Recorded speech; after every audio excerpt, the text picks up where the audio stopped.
বাবা, তুমি কাঁদছো কেন? না রে মা, আমি কাঁদছি না, আমার চোখে একটা কি পড়েছিল। একটা কথা বলবো তোকে, নিয়তির কাছে সবাইকে হার মানতে হয় রে। তুই একটা কাজ কর, এই বাচ্চাটার মুখের দিকে তাকিয়ে তুই আর একটা বিয়ে কর। ও বা, মা কোথায় গেছে? তোর মা ওই আকাশের তারা হয়ে গেছে, আমাদের কাছে আর কোনোদিনও ফিরে আসবে না রে।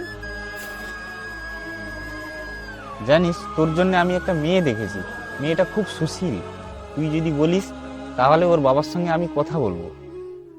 না রে, আমি আর বিয়ে করতে চাই না। এর মুখ চেয়ে আমি সারা জীবন এইভাবেই থেকে যাব। এই আমার সব কিছু। একে আমি অনেক দূর পড়াশোনা করাবো, মানুষের মতো মানুষ তৈরি করব।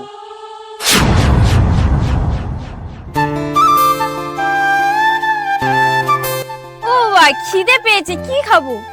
চাউমিন করে রেখেছি, জামা খেয়ে নে। আচ্ছা।